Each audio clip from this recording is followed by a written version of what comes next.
What rights do black guys like you have? Don't think wearing a suit makes you better than anyone else. You think you're decent just because you're polite? The venomous shouts tore through the empty street, the scorching sun blazing down. Logan Kessler, that bastard cop, glared with contempt, pressing his gun to the head of Isaiah Monroe, a federal prosecutor with 20 years of dedicated service. At that moment, Isaiah's phone buzzed. Maya Elias Warren, calling. Which state are you in? Could a story like this have happened where you live? Isaiah Monroe left the federal office just as the sun dipped behind the western skyline. He walked slowly, his dark suit still crisp after a long day of closed-door meetings and case file reviews. In his hand was a signed folder, nothing urgent left, and that rare sense of relief followed him down the steps. Tonight wasn't meant for debates, questioning, or political talk. It was supposed to be a private dinner with Mayor Elias Warren, his longtime friend, loyal ally, the one who understood him through silence as well as anger. The SUV slid quietly out of the government district as the streetlights blinked on in segments. Rather than follow the usual route, Isaiah turned onto a side road to avoid a red light ahead. The street was deserted, so still that the tires sounded sharper than usual against the pavement. Leafless trees lined both sides, and the distant streetlights cast long tunnels of shadow. Isaiah glanced into the rearview mirror. A car was behind him, not close, not far, just enough for the headlights to flicker in and out like a coded signal waiting to be revealed. He kept his speed steady, didn't change lanes, didn't swerve, but within moments the car behind surged forward, cut in front, and swerved abruptly, forcing him to brake hard. Isaiah's eyes locked on the figure stepping out. A police officer. County uniform. Not federal, not under his jurisdiction. The officer approached with a flashlight pointed directly at the driver's side window. The beam held on Isaiah's face a moment longer than needed, as if searching for confirmation. Isaiah lowered the window, waiting for an explanation. The officer didn't introduce himself, didn't ask for papers. He simply pointed toward the back of the vehicle. Left tail lights cracked, did you know that? The voice was steady, but the stare carried an unusual strain. It wasn't professional alertness. It was tension rooted in bias. Isaiah calmly opened his wallet, retrieved his license and registration, and handed them through the window without a word of complaint. "I wasn't aware of any issue, but you're welcome to inspect it," he said, eyes not leaving the officer's face. The man took the documents but didn't return to his cruiser, didn't radio in, didn't write anything down. Instead, he lingered, scanning the car as though hunting for justification. Isaiah tilted his head, his gaze settling on the officer's left shoulder, where a body camera should have been. There was none. The silence deepened. The officer remained still, not out of due process, but as if to test reactions. It was a deliberate suspension, a way to press the limits of the man inside. Isaiah's expression didn't change, but in his mind, the details clicked into place. No camera, no call to dispatch, vague accusation, extended encounter. This wasn't routine. He had been selected. "I don't recall a crack, but if you need to look, I'm willing to cooperate." His voice was low, each word deliberate but firm. There was no submission in his tone, yet no direct challenge either. Just a reminder that he understood the game. Still, the air thickened, and in the heavy pause between their eyes, Isaiah knew this night would not go as planned. Kessler walked around the rear of the vehicle, moving deliberately, as though each step was a message meant to be watched. The rhythm of his shoes striking pavement became a silent threat. Isaiah adjusted his mirror to follow him. The taillight reflected back the officer's face, leaning in close, scrutinizing the plastic edge as if willing a violation into existence. A voice finally echoed from the rear, not loud but hard enough to hit the cabin. "There's a scratch. That's a violation. I'll issue a fine here." Isaiah frowned. The tone was not a statement, but a command. He took his hands off the wheel, turned slightly, and replied with a steady voice, "Do you have the official citation form with you?" No answer. Kessler stood silent for a beat, then walked back to the window, eyes sharp with intention. "Not necessary. We can settle this quickly. No paperwork needed. Isaiah's fingers tightened slightly. He recognized the phrasing. It was the same blend of ambiguity and privacy present in many of the reports he'd reviewed, only this time he wasn't the reader. He was inside the page. I think we both know police officers aren't allowed to request payment without proper documentation, he said. His gaze locked onto the officer's face. The space between them stiffened. Kessler stepped back, then suddenly straightened, his expression shifting to open hostility. "Black folks like you don't get to make demands," he hissed. "Dressing sharp doesn't mean you get to act entitled." The words cut cold and raw, not a provocation, declaration. Isaiah slightly tilted his head, said nothing. His eyes narrowed, not in fear, but with the calculation of someone reliving a familiar pattern now playing out in unfamiliar territory. In the reflected glare of the taillight, Isaiah saw Kessler's right hand drop to his belt, resting near the holster. The fingers moved, not enough to draw, but not resting either. Isaiah inhaled, long and measured. His body shifted, not from fear, but from the instinct of knowing the terrain had changed, and danger now lay just one breath away. Kessler leaned closer to the window, face nearly pressed to the glass. "Step out of the car. I have reason to suspect you." Isaiah looked up, his voice firm, not raised, but weighted with quiet finality. "I am cooperating. You're exceeding your authority." It was the final break, the last attempt to hold the line. But in Kessler's eyes it was heard as provocation. No words followed, only the low hum of the engine, the rustle of wind through barren trees, and a slow chill creeping in, the sense that order, once protected by law, had been replaced by unchecked power. Isaiah knew then this was no longer about a traffic stop, and the true danger wasn't the weapon at the officer's hip, it was the look in his eyes, already detached from consequence. Kessler clenched his fists, his eyes turning dull with frustration as Isaiah refused to conform to his version of cooperation. He stood in front of the car, one hand on his radio like he was about to call for backup, but 2 seconds later he dropped it, casting a quick glance around before returning it to his belt. A subtle motion, but not subtle enough to escape Isaiah's notice. Kessler walked back to the driver's side, each footstep pressing into the old asphalt with audible weight. He leaned in close to the lowered window, his breath heavy with stale tobacco and midnight liquor. His voice came out hoarse and low, each word dragged out with patronizing weight. "That attitude is non-compliant. Guys like you, fake intellectuals, always think a suit puts you above the law." Isaiah tilted his head slightly, his eyes calm and unflinching. He replied in an even tone, free of anger or haste. "I'm following the procedure. Requesting documentation is the bare minimum." That composure only enraged the man outside. Kessler's mouth curled into a crooked grin before he barked into the night like a man shouting into a void. "I don't give a damn what you do in Washington. This is Pine Hill County, and here I'm the law." He yanked the car door open with a violent pull, the sound of metal cutting into the still air. Before Isaiah could react, his wrist was seized and dragged. His body tipped sideways out of the vehicle, feet stumbling at the curb. He regained balance, didn't resist, and kept his breathing steady with each forced step. Though physically taller than Kessler, that advantage meant nothing now. Not because of fear, but because he knew any reaction could be turned against him. "You're operating outside of protocol," Isaiah said, breathing a bit heavier but keeping his tone steady. The sentence had barely left his mouth when Kessler shoved him against the car. A rough hand pinned him to the cold metal, yanking his collar out of place. Isaiah bit his lower lip, not from pain, but to hold back something rising in his chest. His shoe slipped slightly on damp pavement, shoulders bending under the weight of unchecked authority. The distant streetlights remained dim.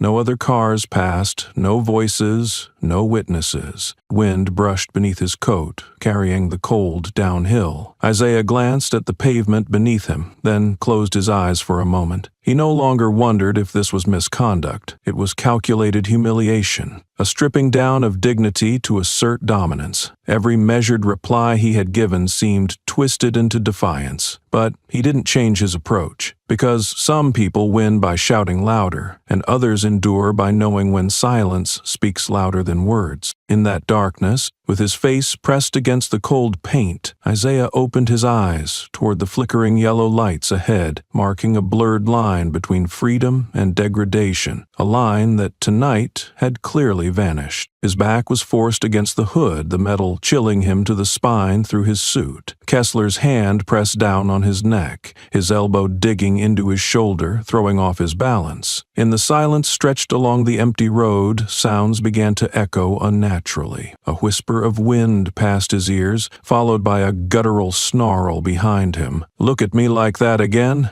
and I'll shoot you between the eyes." There was no tremble in the voice. It wasn't rage, but a cold verdict already decided. Isaiah closed his eyes for a brief second, not in fear, but to steady his breath, the only thing he could still control. His hand gripped the edge of the car. A slow, deep inhale. He said nothing, moved nothing. The sound of metal scraping against leather reached his ear. Kessler had drawn his gun. The barrel, cold and hard, pressed against his temple. Isaiah's body tensed, locked into position, but his eyes stayed open, unwavering. A resisting charge won't win you sympathy, especially not for a black man trying to act decent. The words sliced across the back of his neck like a dull blade, not sharp enough to cut, just enough to reopen an old wound. Isaiah didn't turn. His voice came out hoarse, but every word was sharp and deliberate. "I am not resisting, and you are being watched." In that instant, the wind seemed to stop. Kessler's grip didn't loosen completely, but the pressure eased slightly. His breath hit the back of Isaiah's neck, hot and erratic, as if he was recalculating the fallout of pulling the trigger. A second passed. Then came a dry, hollow laugh. "There's no one watching out here." It was part denial, part self-reassurance. A moment later, Isaiah was shoved to the ground, his arm twisted behind his back, his forehead struck the gravel, drawing blood along his cheek. His tie slid to the side,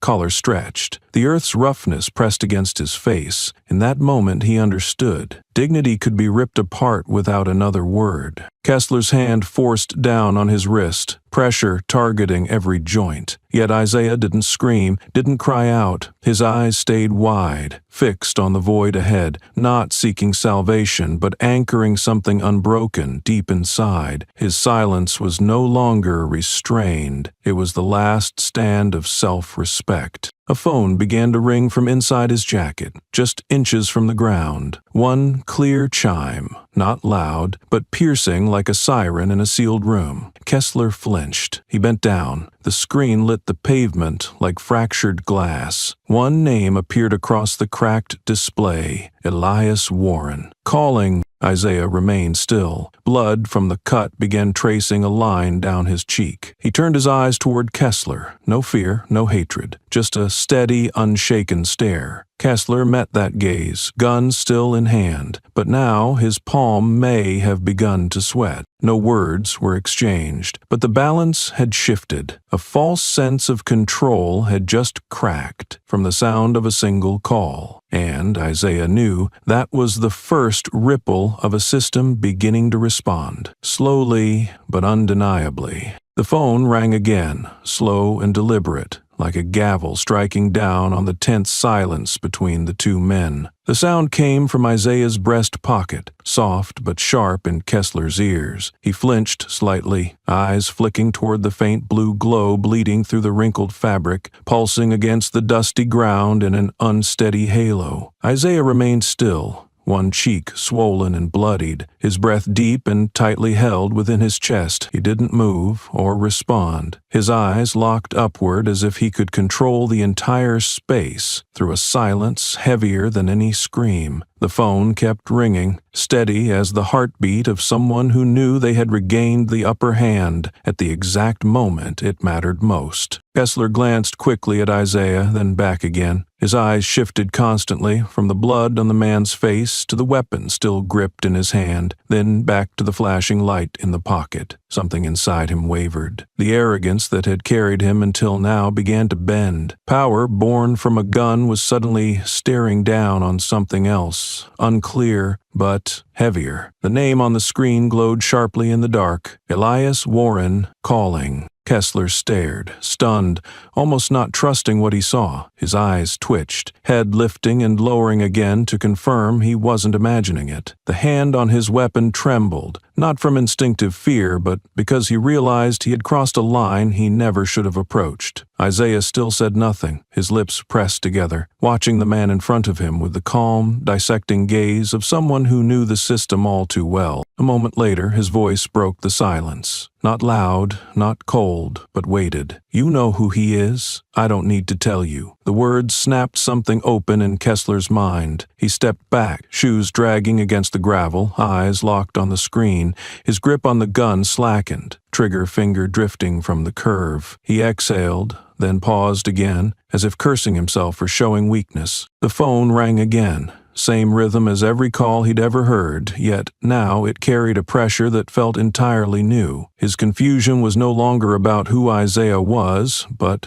about who was calling, and what that person might already know. He yanked the phone from Isaiah's pocket, the screen's glow lighting up his forehead, where sweat was beginning to bead beneath the brim of his faded patrol cap. His hand shook slightly as he stared at the fourth missed call, the name burning into his mind. In that faint glow, his shadow fell across the man on the ground. Not the shadow of dominance, but the outline of someone losing balance. For the first time since the confrontation began, Kessler's eyes left Isaiah completely. Not because Isaiah resisted, but because the real power now emanated from an unexpected source. A small ringtone no one had accounted for. Clutching the phone, the pale light from the screen washed over his face. The name Elias Warren, calling, was no longer just an alert, but a sentence being handed down. Sweat pooled along the cuff of his sleeve, soaking through the coarse fabric. He swallowed, hard, eyes darting between the name and the man on the ground. The phone kept vibrating,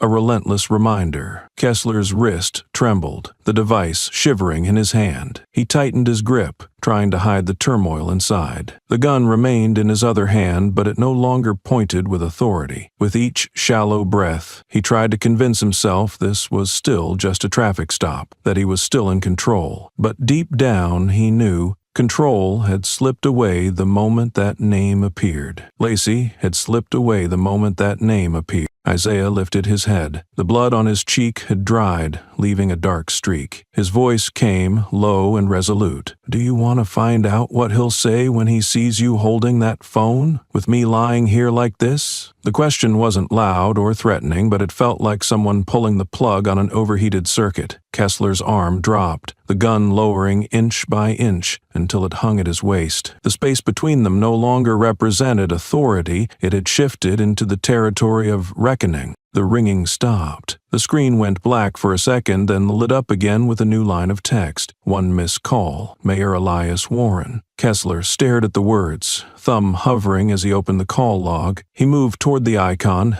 tapped it once, then hesitated. A long silence followed. He didn't call back. The phone remained in his hand, glowing quietly, just like his eyes now drifting back to Isaiah. Isaiah met his gaze, unwavering. He spoke again, his tone even and calm. "If you still believe you're in control, call him back. But if you know you were wrong, then answer when he calls again." A cold wind rustled through the trees, swept across the pavement between them. In the dim glow of the phone, Isaiah still lay on the ground, collar askew, tie crumpled. But there was no rage or weariness in his eyes, only the steadiness of someone who had weathered bigger battles and understood that silence, sometimes, is the most punishing blow. Kessler straightened and stepped back. His eyes drifted to the space between the glowing phone and the man he had pinned to the ground less than 10 minutes ago. He said nothing. What remained was no longer the image of a police officer executing a stop, but of a man clinging to borrowed power, now facing the one thing he had long ignored: consequences. The phone buzzed again, stronger and more persistent this time, as if the caller refused to tolerate even a second of silence. The screen lit up with the name Elias Warren calling, the letters glowing through faint fingerprints. Kessler stared at it, frozen like a man at the end of a locked hallway with no way back. He tapped the answer button and switched to speakerphone, as if trying to convince himself this was just another routine call. A brief burst of static crackled, then Mayor Warren's voice came through, sharp and furious, stripped of any pretense. "Logan Kessler, lower your weapon, I'm watching you." The atmosphere flattened instantly. Kessler's eyes darted around, his back stiffening like someone caught in the act. He looked to the roadside, up toward the trees, then back at the man still lying on the pavement. Isaiah hadn't moved, hadn't spoken, but his silence cut deeper than any accusation. It made Kessler feel exposed, like eyes were watching him from every angle, leaving no room to hide. Warren's voice returned, the words pounding into the air like they were striking nerves. "What exactly are you doing with Federal Prosecutor Isaiah Monroe? I demand a status report immediately. That's an order from the mayor's office." Kessler opened his mouth, but his throat felt dry. His voice came out ragged, stammering through a story even he couldn't believe. I observed suspicious behavior. The subject seemed, Warren interrupted, his tone doubling in force. "What exactly did he seem like? A victim bleeding on the ground, or the man you'll be apologizing to in public?" The question landed like a blade, slicing through the last excuse Kessler had clung to. His hand slipped from the tactical stance, lowering the weapon to thigh level. It no longer pointed at a threat. In his grip it was now dead weight, misplaced, and unnecessary. Isaiah remained silent. His eyes looked upward, not in rage or defeat, but with a stillness born from having seen this too many times before. He knew endings didn't always arrive in shouts, but in the quiet collapse of power. Kessler swallowed, his free hand gripping the phone as if letting go would mean losing the last thread of control, but he had already lost it. Ever since the mayor's voice broke through, since the name Isaiah Monroe ceased to be just another man on the ground, but a title he had no right to touch. The voice from the phone slowed, but grew heavier. Warren no longer needed to yell. His words weighed more than force. "You're going to do the right thing. Right now, or you'll be in cuffs before you leave that scene." There was no reply, just wind brushing over the asphalt. The click of metal echoed faintly with Kessler's breath, and in the light of an ongoing call, the balance began to shift between the aggressor and the man on the ground. Not by strength, but by name. Not by blood, but by truth. Kessler lowered his weapon, the movement slow and strained, like he was removing something fused to his hand. His right hand released the gun, while the left clutched the phone, still buzzing with the last notes of authority from the other end. The wind picked up, slicing through the fragile space between dominator and dominated. He stood motionless for several seconds, exhaling a faint breath, not relief, but something closer to confession. He raised his head, gaze avoiding the man now rising from the ground. Warren's voice rang clear from the speaker, unwavering. "Place the phone on the ground. Do not move. Do not lay another hand on him. I've contacted Beckett. The police chief will be there in 5 minutes. If there's any sense left in you, stay exactly where you are." Kessler gave a slight nod, as if Warren could see it. He placed the phone on the ground, fingers releasing it slowly, like he feared touching a live trigger. Isaiah sat up, movements decisive but composed. He wiped blood from his cheek, the red trailing down his white collar, yet his eyes didn't turn to the man who assaulted him. He looked toward the dark stretch of road, where a distant engine now hummed closer, a sign that this was no longer Kessler's scene. Kessler stepped back, instinctively creating space. His hands clenched in front of him, gripping a kind of power that had just dissolved. His face turned pale, sweat beading at his temple, mixing with a tremble he couldn't suppress. His breath quickened, trying to hold composure, but his shoulders rose and fell uncontrollably. In that silence, the man who once held the upper hand now stood small, irrelevant, and misplaced. Isaiah rose fully without support. He wiped the blood with the back of his hand and took a step forward. His voice rang out, soft, but slicing through the air like a blade. "You just learned something. Sometimes silence speaks louder than a gun." Kessler looked down, his eyes refusing to meet the man's. The words hovered in the night, sharp and unmoving. The phone on the ground still glowed, displaying the name Elias Warren, a line of accusation too clear to deny. Warren was still listening, still watching, and somehow his distant presence unnerved Kessler more than anyone standing beside him. A siren rose on the horizon. It wasn't loud, but its red and white lights swept the roadside, casting a sharp glow on Isaiah's car like a warning flare in thick air. The strobe pulsed relentlessly, announcing something that neither Kessler nor Isaiah could postpone. This time the system wasn't arriving to cover up, to justify, or to excuse. It was coming to face the truth. And for the first time, the man who once held the gun wasn't afraid of the person standing in front of him, but of what was now racing toward him, with sirens, lights, and witnesses calling it by name. A long siren pierced the air, followed by the screech of brakes tearing across the asphalt. Red and white lights flashed against the wall, signaling that the balance of power had just shifted. Sheriff Beckett's vehicle skidded to the curb, the door flung open before the wheels had even come to a full stop. He stepped out, tall and imposing, his dark coat flaring behind him. Two officers followed closely, hands near their holsters,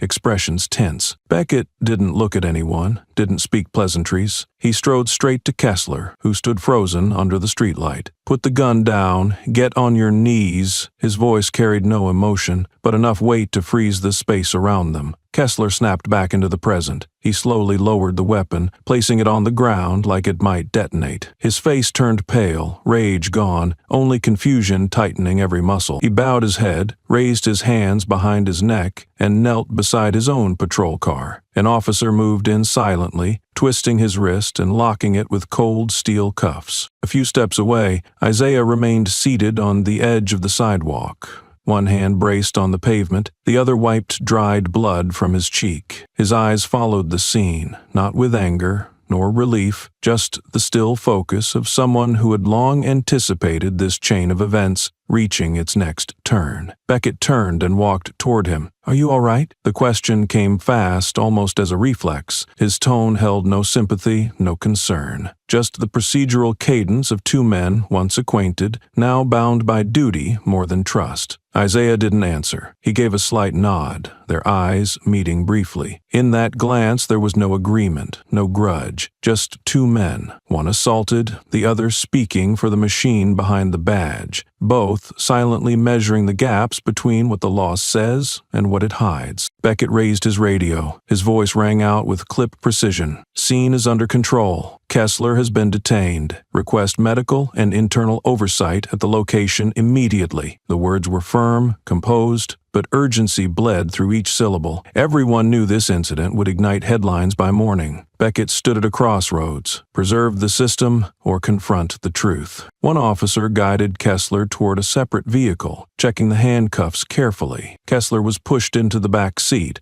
his eyes glancing through the window. In that moment he saw Isaiah still watching him, his gaze calm, as if he hadn't just been thrown to the freezing pavement. That unflinching look made Kessler flinch inside. It wasn't fear, but confusion. He couldn't understand how everything had collapsed so fast. The world where he held power now lay broken beneath the same street he once claimed as his. Isaiah stayed seated, unmoved. He didn't celebrate, didn't rage. He knew this confrontation wasn't over. It had only opened the first page. Beckett pulled a first aid kit from an ambulance, grabbed gauze and antiseptic, then walked slowly to Isaiah's side. He knelt, placed the kit beside him, and spoke low but clearly. "I know this is going to explode in the media, but I don't think you want this to spiral out of control." His tone was measured, aiming for calm, but his eyes held something unsettled. Isaiah looked up, but didn't immediately reach for the cloth. His gaze stopped at the stained knee of Kessler's uniform, the spot that had just pinned him to the pavement. The cold bite of metal was still in his skin. It wouldn't fade with gauze. Beckett spoke again, more slowly this time, weighing each word. He crossed a line. "I'll write the report myself, but I think you know he wasn't acting alone." That sentence hung like a half-buried blade, half confession, half deflection. It hinted at deeper corruption without forcing accountability. Isaiah exhaled. "How long have you known about him?" The question wasn't an accusation, but a test of integrity. It needed no oath,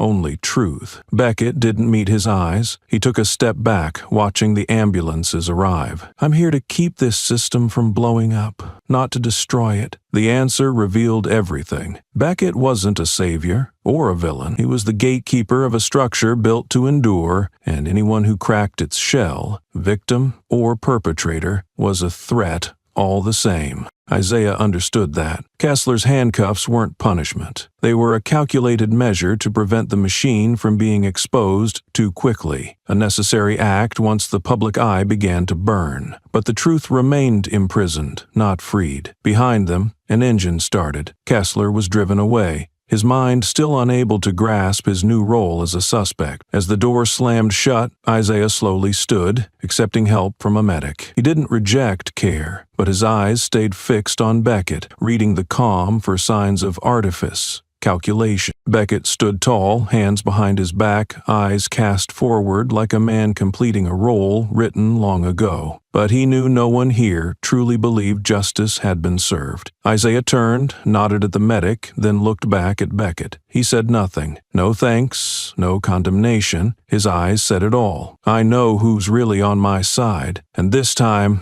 I won't stay quiet." It wasn't a threat, it was a declaration. And Beckett, though silent, had heard it as clearly as the sirens moving closer toward the very system he had sworn to protect. The first video was uploaded on a quiet evening. The account had a strange name, no profile picture, no previous posts, but within minutes, shares skyrocketed. It began with Isaiah's voice. "You're overstepping your authority. Just one sentence, just one moment." Yet the absence of everything that came before, being dragged from his car, his face slammed to the pavement, skewed the entire narrative. In the narrow frame, Isaiah appeared to be threatening an officer. The distortion was subtle, just enough to avoid being called an outright lie. The caption made it worse. "An arrogant citizen challenges the police. Is this the face of justice?" Within hours, local news outlets picked up the story with headlines like "Federal official caught arguing with officer" and "Challenging authority, questionable conduct from a prosecutor." A still of Isaiah's bloodied face was pulled from another video, cleverly edited to suggest he provoked the confrontation and faced the consequence. The context vanished, timelines blurred, truth began to be rebuilt through engagement metrics. In the comment section,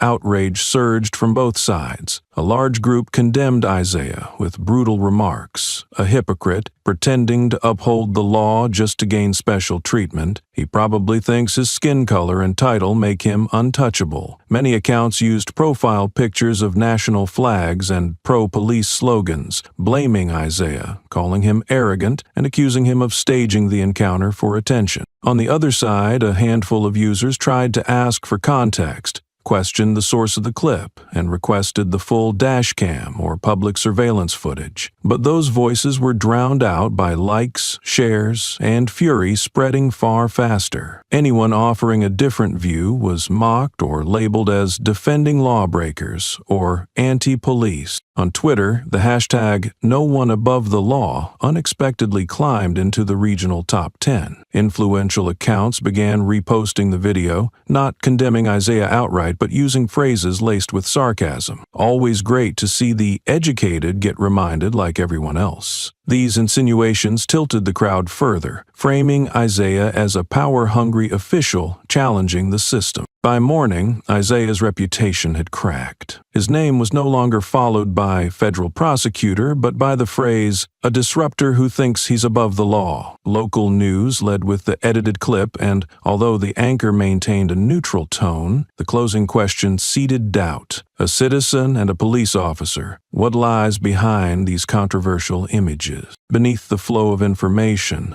social division resurfaced. Isaiah knew the wound this time wasn't physical. It was the truth being stripped of its voice. He sat back in an old leather chair in Elias Warren's home library, a cup of cold black tea beside him. The reading lamp cast a soft amber glow that couldn't mask the bruise on his cheek. Elias entered, placed a phone in front of Isaiah without a word. The doctored video played, looping on the moment Isaiah looked up and said, "You're overstepping your authority." No context, no footage footage of Kessler pulling his hair or pressing the gun to his head, Isaiah showed no surprise. He watched it 3 times before setting the phone down. "They don't need bullets this time, just words," he said quietly. There was no bitterness in his tone, only a deep, weary resignation. Elias gripped the armrest of the chair. Reports from his aides confirmed the video had spread across 5 platforms, all with identical captions and reposted by accounts known for sharing extremist content. His voice tightened. Someone inside the system released this, and it didn't come from an ordinary patrol. This was orchestrated.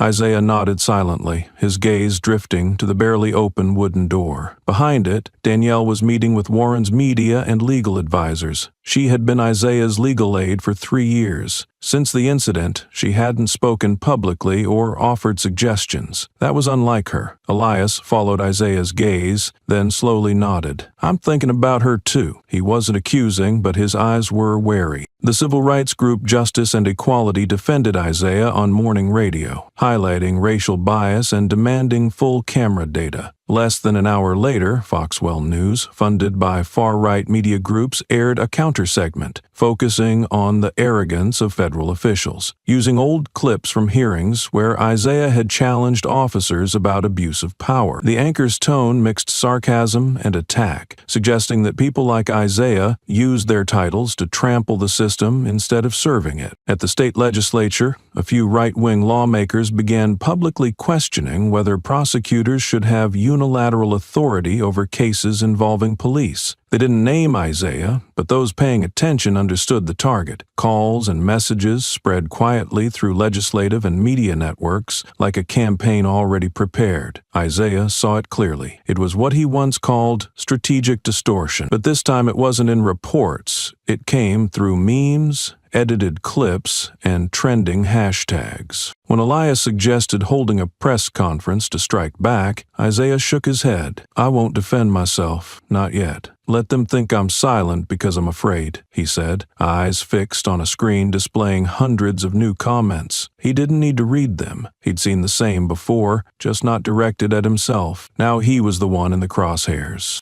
That night, in a dark room lit only by the glow of a laptop screen, Isaiah received an email. The subject line carried no name, just a short message. The traitor made it into the records room. No greeting, no signature, but it was enough to make him sit up straight, fingers tightening on the chair. The battle had moved beyond violence. It had entered the gray zone, where reputation, truth, and information bent in the shadow, and Isaiah knew silence was the only armor he had left, until he uncovered who was truly behind it all. The meeting room was tucked deep inside City Hall, its windows fully drawn, artificial white light pouring down over the long dark wood table. 4 people sat in silence for a few seconds, not in contemplation, but in damage assessment. Mayor Elias Warren sat at the head of the table, eyes fixed on a notepad in front of him, though clearly not reading. Police Chief Roy Beckman sipped his now cold coffee, fingers tapping lightly against the mug as if to keep his pulse in check. The Internal Affairs representative, a young woman with a bright face but a cold, precise tone, sat opposite the Assistant State Legal Counsel, who kept glancing between her phone and wristwatch, visibly irritated. Warren started without ceremony. "I need damage control, not a search for who's right." His voice was steady, more like reading from a statement. "We have a federal prosecutor beaten in the street by a city officer, and the news leaked before I even made the first call." Beckman nodded, exhaling slowly. "Kessler deserves a formal review, but I'll remind you he acted on field instinct. There was no clear ID on Monroe at the time." The Internal Affairs agent spoke up. "Instinct? How do you explain the blood on the victim's face and a drawn weapon with no recorded report?" The legal aide interrupted, uninterested in moral debates. "If the footage hasn't hit the media, we have time. Initial proposal: suspend Kessler without specific cause, no press conference, just a statement that the matter is under review." Warren turned to Beckman. "Can you do that?" Beckman nodded. "Yes, as long as Isaiah stays quiet." Another pause fell, heavier this time. The internal affairs rep broke the silence. "Monroe hasn't spoken. Maybe we should encourage him to stay that way." Warren didn't respond immediately. He leaned on his hand, staring into the space between his colleagues. The real question in his mind wasn't about fault, but how long that silence would hold. At last, he spoke slowly. "Kessler will be suspended tomorrow morning. I'll say it's a temporary administrative action. No public reasoning. If Isaiah wants a press conference, I'll speak to him privately." Beckman pressed his lips, but said nothing. The others nodded. Warren leaned back, voice lowering into a sharper register. "We don't need another media uproar. I don't need you to be right. I need quiet." And with those words, the first door officially shut, the one behind which the truth was still unnamed. The air in the sealed meeting thickened. No one made eye contact, but every word seemed pre-programmed, aimed at the same target. Preserve the order, protect the image, prevent a flare-up. The internal affairs representative nudged a folder forward, opened the cover, and spoke evenly. "We're not at the threshold of a national crisis. It's still manageable if we act accordingly." Grace Holloway, the young assistant counsel seated at the corner of the table, had been quietly taking notes. She looked up, not from curiosity, but because something had shifted in her eyes. What if Monroe speaks out? And the traffic cam system, has anyone verified it thoroughly? The room hesitated for half a second. Warren looked at her, expression flat, as if deciding whether to dismiss or smother the question entirely. He didn't have to answer. Beckman stepped in, slow and practiced. "That camera's been out since last week. Tech reports are clear, nothing unusual." His tone was calm, but the implication was not. What had been disabled wasn't just a camera, it was accountability. Then he added a line that sounded casual, but bore the weight of an entire system. "The issue isn't the truth, it's who tells it to the public first." Grace lowered her gaze, but her pen stopped moving. Something in her had gone out of sync with the others. She didn't push back, didn't object, but her silence had changed. It was no longer agreement, it was preparation, a different kind of stillness. The meeting continued with a discussion of press statements. "We'll say it's under internal review. Avoid words like violence or misconduct. Language must be filtered." A media officer spoke while highlighting a pre-drafted statement. Warren didn't look at the draft. He turned to the state's media office and gave a familiar nod, a silent command. "I want all independent channels monitored. Track content, verify images, and review personal posts connected to the case. We need to know before it spreads." The word censorship was never said, but everyone understood. The system didn't resist truth with reason, it resisted with organized silence. Grace glanced around the room.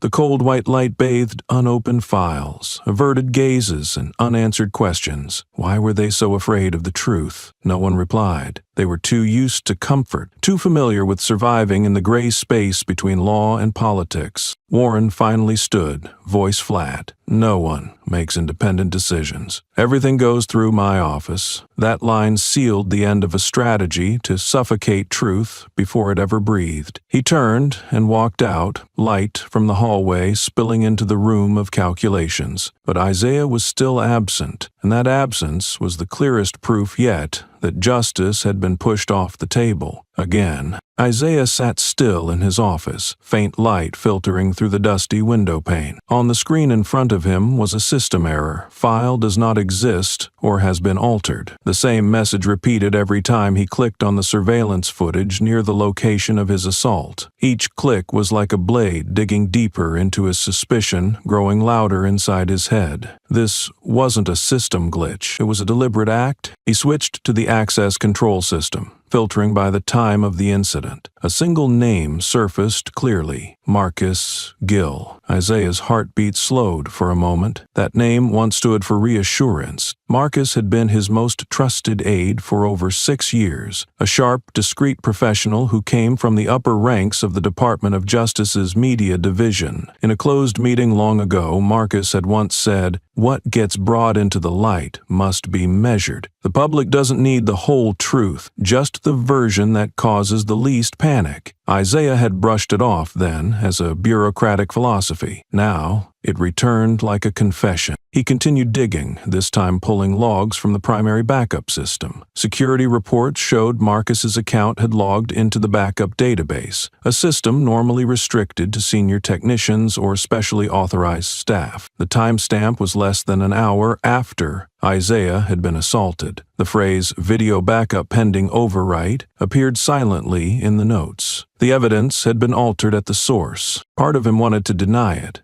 Maybe Marcus had been tasked with troubleshooting. Maybe someone used his terminal. Maybe he was just following orders. But the more he clung to those possibilities, the more Isaiah realized he was lying to himself. Marcus was the only one on the team with access to the secondary communication systems, and Marcus hadn't said a single word about it in the days since. Isaiah leaned back, resting his hand on the keyboard. The data lay before him, blunt and indifferent. He opened the printer and sent the access logs to print. As the machine whirred to life, the room fell into a haunting silence. He watched each page come out, clearly listing timestamps, IP addresses, and usernames. No excuses, just a sequence of facts pointed like arrows. He set the stack of papers on the desk. No written verdict appeared on the page, but Isaiah's eyes had already changed. From suspicion to sorrow. Betrayal, when it comes from an adversary, is part of the game, but betrayal from someone who once guarded your trust, that's the crack that can turn a system into a chasm. He said nothing, but his silence had taken shape. Isaiah called Marcus into the office near the end of the day. The room was empty, the blinds drawn, and the overhead light cast a heavy hush over the carpet. Marcus entered with his usual stride, but his breathing was slower. He sat down across from Isaiah, not leaning back, hands resting on his thighs, eyes searching the former superior's face for clues.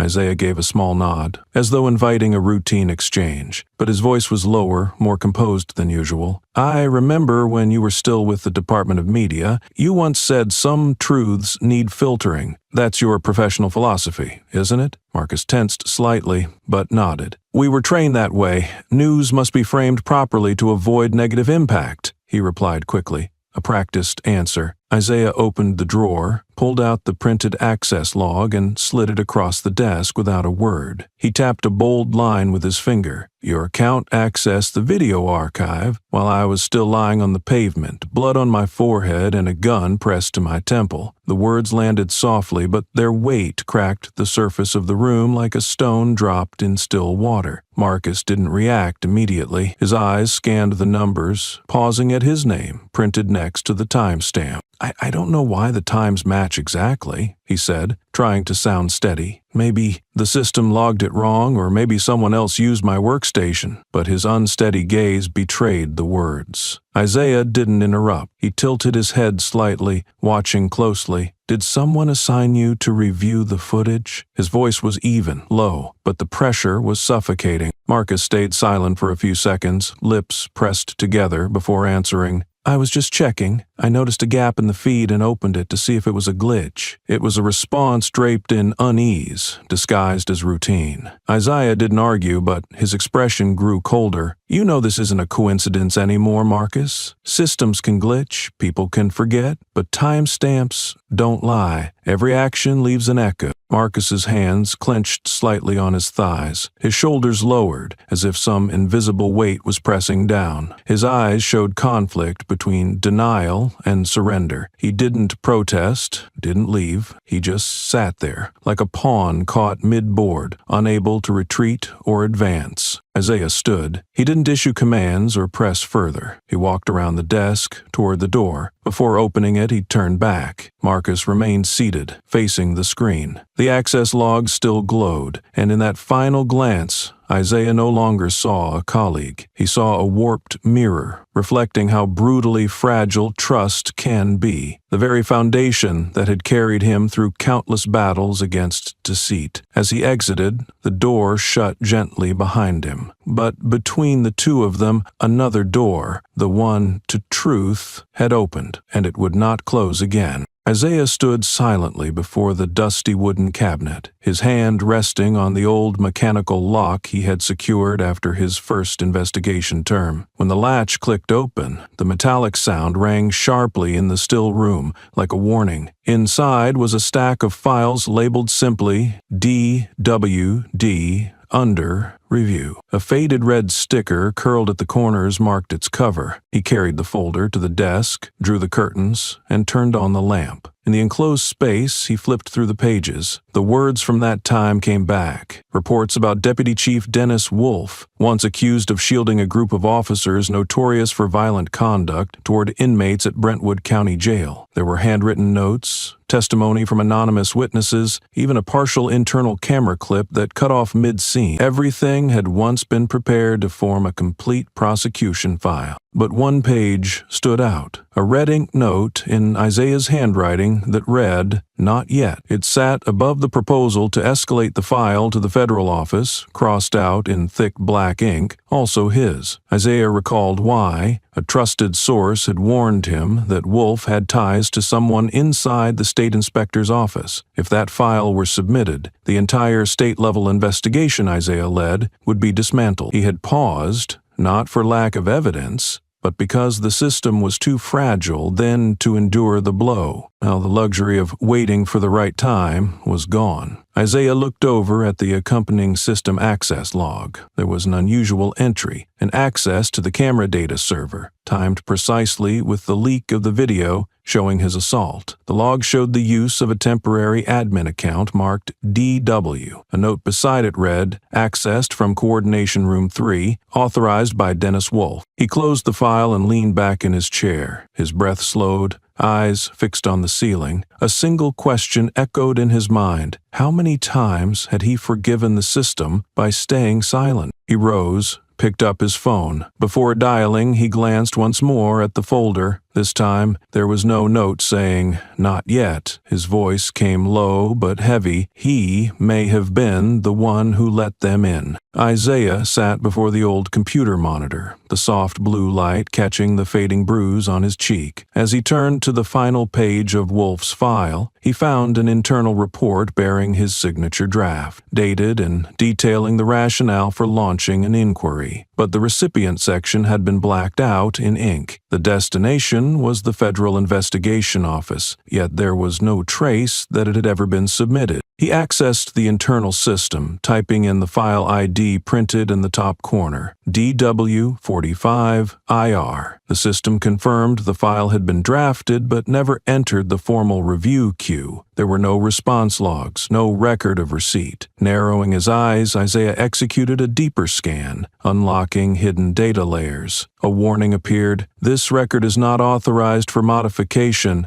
Next to it was an administrative override tag, A9, a clearance level far beyond any district prosecutor's office. Leaning back, Isaiah felt the old suspicion rising. Wolf hadn't acted alone. He'd dialed a familiar number. Marcia, a former employee in the Internal Audit Department, had once warned him about hidden roadblocks years ago. The line rang 3 times before connecting. Her voice was low and weary. "I knew you'd call again. I told you back then to stop that file. Someone in the state government sent an internal flag. I regret it now." Isaiah didn't answer, only listened. Marcia steadied her tone. "Dennis Wolf is connected to a lobbying group that protects law enforcement. They fund campaigns to discredit anyone fighting racial bias, all under the slogan of stabilizing public order. You're not the first they've tried to silence." "Who else?" Isaiah asked. Marcia hesitated, then answered, "Someone named Carson. He used to be a chief inspector in Minnesota. He vanished from the system after an audit was abruptly shut down." Thanking her,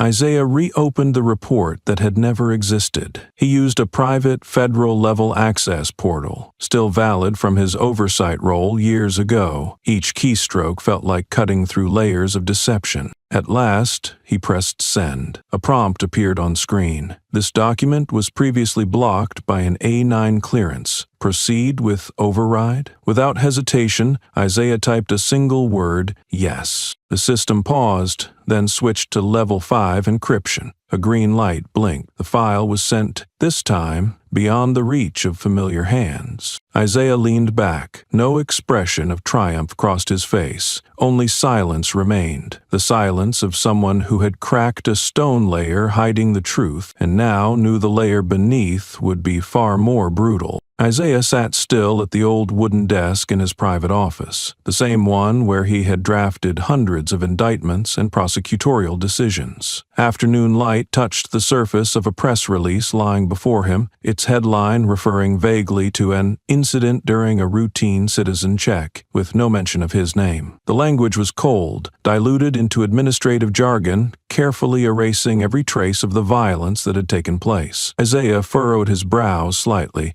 his hand tightening into fists as though trying to hold on to something quickly slipping from his grasp. He picked up the phone and dialed a familiar number. On the other end, a deep southern voice answered. It was an old friend, someone who had stood beside him through countless courtroom battles for those society preferred to forget. After Isaiah briefly recounted what had happened, the man responded slowly, "If you stay silent, they'll rewrite the story however they want, and this time, the main character won't even have a name." Isaiah said nothing. He looked out the window, eyes filled with memories returning from a time he had tried to leave behind. He recalled a case from years ago, a young man beaten after testifying against police misconduct. The victim had chosen silence, afraid of the consequences, and his name vanished into internal archives. No hearing, no response, just a forgotten entry buried by time. Isaiah had remembered that face for years, a quiet reminder of what silence could cost. Now he felt himself being pulled into that same cycle, and if he remained still, the regret that once haunted him would return to claim both his body and his name. He opened his computer and accessed the internal database, searching for the incident report. Every file was locked. The medical report status read, "Pending update." No entries, no records, as though the system itself was actively erasing evidence. A single message dropped into his inbox, no subject line, just a short phrase, "They're waiting for you to stay quiet." The sender's name was Grace Holloway. Isaiah stared at the words. He wasn't surprised. He had known this truth long before it was typed out. His hands moved faster now, steadier. He opened a document editor and began typing the request for a public hearing, each sentence a quiet declaration that the story would be told on his terms. He signed the letter and printed 3 copies. The mayor's office, the Department of Internal Affairs, and the State Government Oversight Committee would each receive his message. In the stillness of the room, the printer hummed, cutting through the silence with sharp rhythm. As the final sheet slid out, bold words stood across the top. "I refuse to stay silent in the face of injustice." Isaiah folded the paper neatly, and this time his eyes no longer burned with anger, but with the resolve of a man who once gave the system a chance and had just taken it back. He stood on the steps of the administrative building,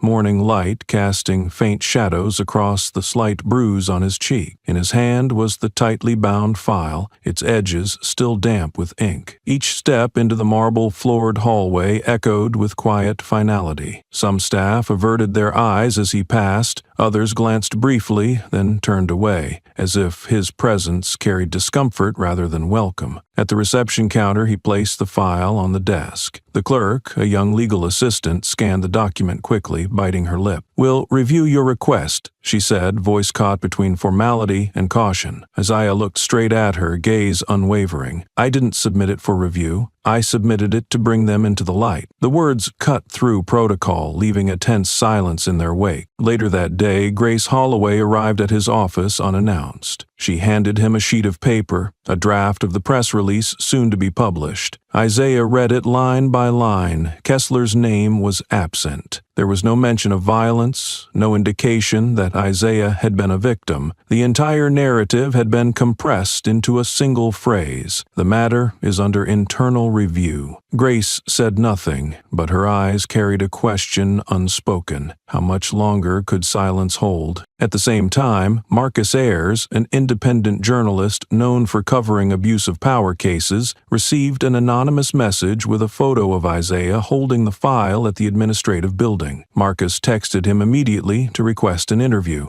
Isaiah saw the message but didn't respond. He wasn't ready to speak to the public, but momentum had already shifted. On social media, forums were beginning to discuss an unreported incident involving a federal prosecutor. Isaiah went to the hospital to check his injuries. The doctor looked at him, then at the computer screen. When he asked for the cause of injury to be recorded, the doctor replied coldly, "This file is under administrative review." The words were flat. When Isaiah left, no medical note had been entered. He walked down the long corridor, hands in pockets, shoulders slightly hunched, carrying the weight of a system unwilling to admit its own failures. That evening he returned to City Hall, not to go inside, but to sit on the bench outside, the one he used to rest on during lunch breaks back when he still believed in the justice system he served. In front of him stood the same solemn building, its glass windows reflecting parts of a history built on silence. Isaiah leaned back,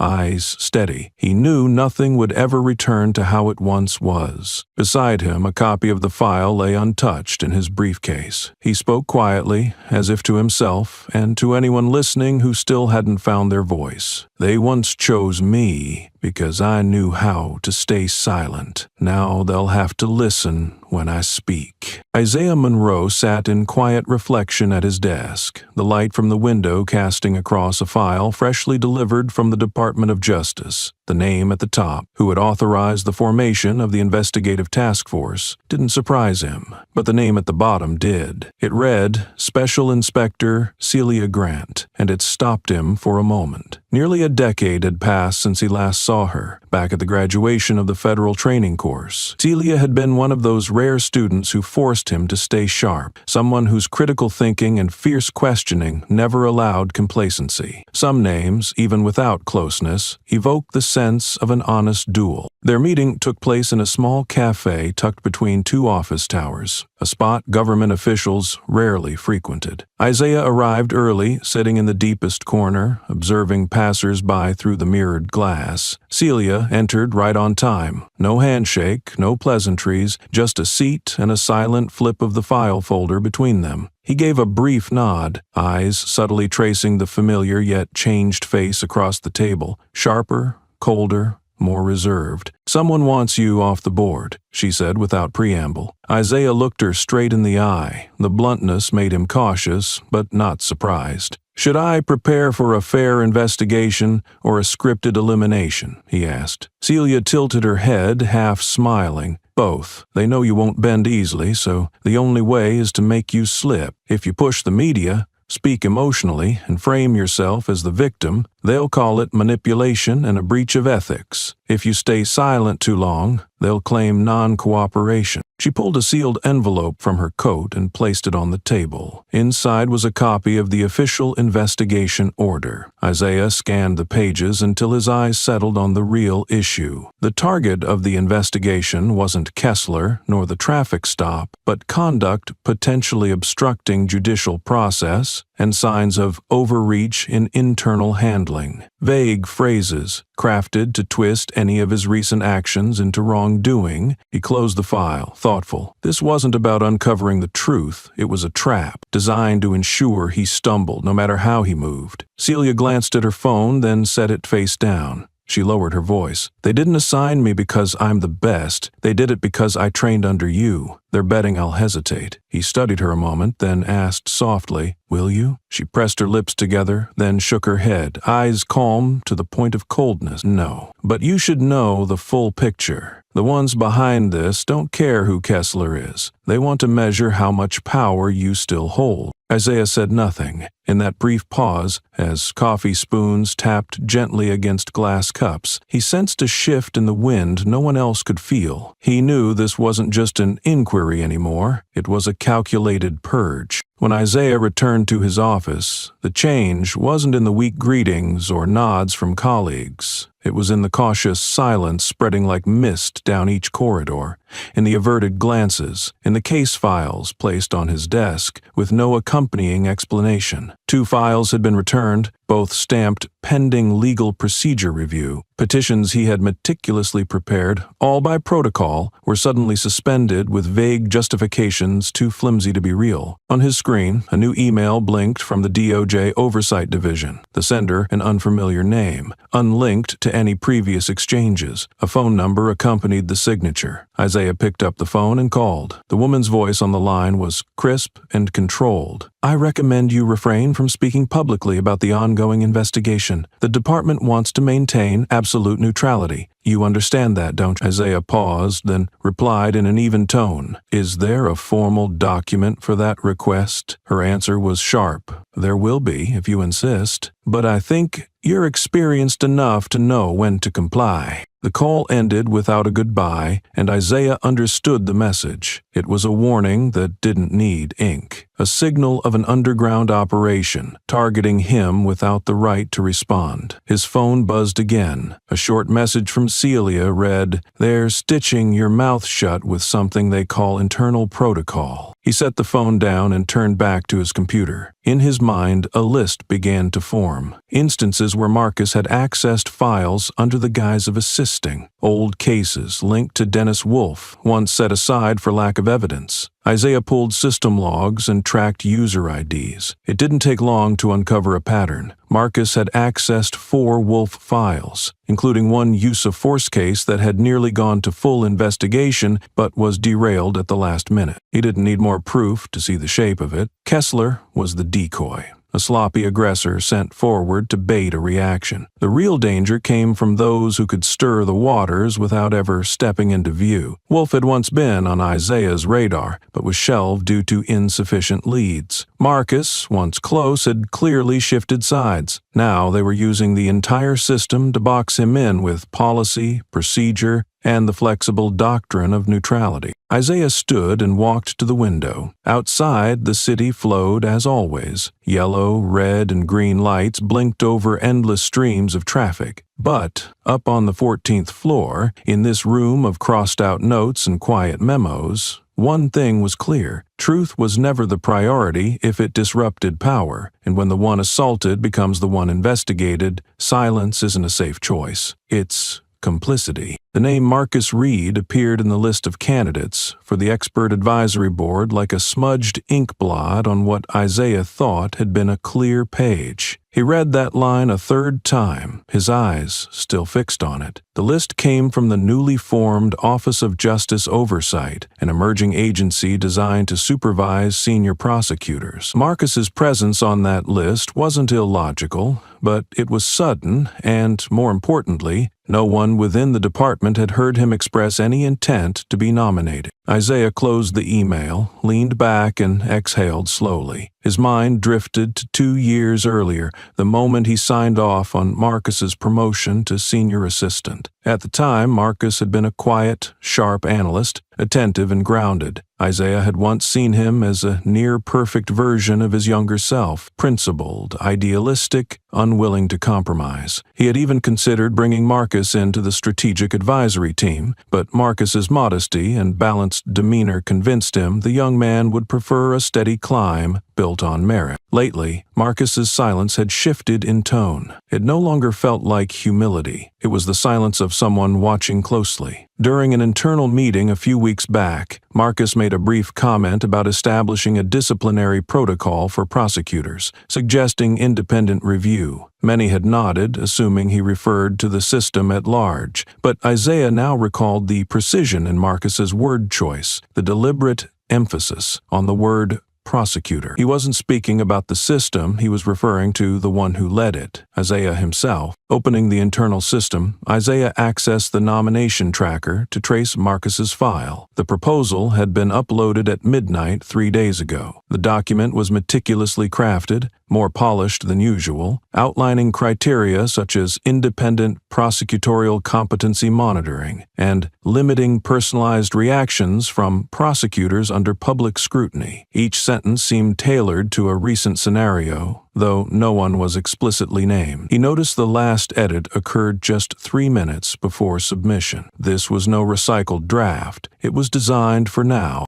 Scanning Marcus's email logs, Isaiah found a thread of correspondence with a policy advisor from the mayor's office, an advisor involved in the push for judicial reform. Names that once felt distant were now connecting, drawing the circle around him tighter. Isaiah took a deep breath and closed his eyes for a moment. He wasn't surprised that Marcus sought a new role. Everyone is entitled to ambition. What unsettled him was the method. Silent, calculated, entirely devoid of confrontation. No complaints, no rebellion, no challenge in the open. Every move was cloaked in professionalism and framed as an internal duty. That seamless courtesy chilled him. Marcus wasn't stabbing him in the back, he was calmly edging him out. Legally, methodically, by stripping away each lever of influence, each layer of defense, each permissible channel of dissent. Isaiah realized this wasn't a standoff. It was a quiet chess game, where the hands remained clean,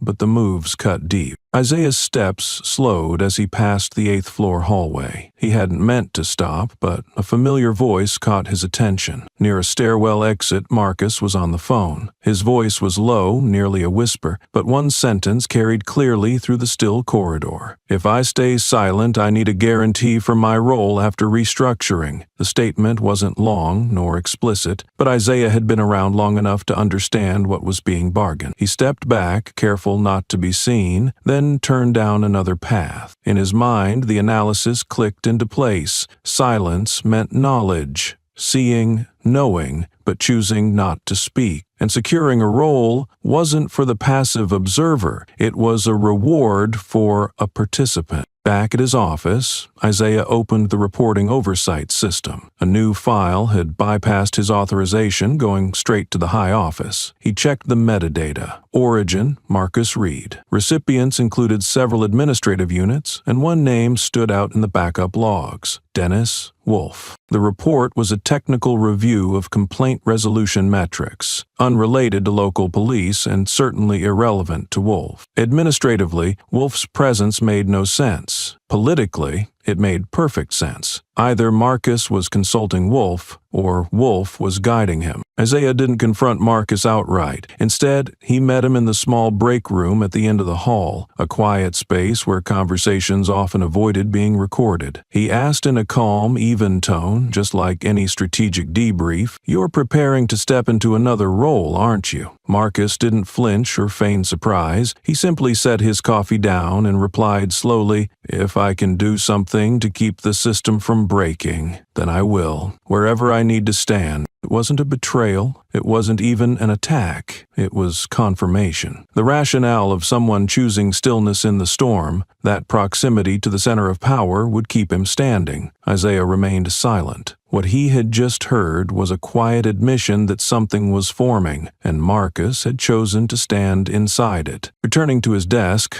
Isaiah reopened Marcus's proposal to the oversight office. The document was carefully worded, every clause framed in neutral legal language. No names, no direct references, but the intent was clear. Each provision pointed toward limiting public rebuttal, controlling off-record commentary, and enforcing stricter behavioral reporting for prosecutors under scrutiny. This wasn't a reform petition. It was a trap wrapped in policy terms, and its target wasn't the system, it was a single person. The one still speaking out, still asking questions, still capable of exposing the machinery beneath the surface. Isaiah folded the file and leaned back in his chair. He wasn't angry. Anger was what the system hoped for to justify its next move. Instead, a quiet stillness settled in. Not resignation, but understanding. This chessboard wasn't built around him, but to keep it balanced, they needed him gone.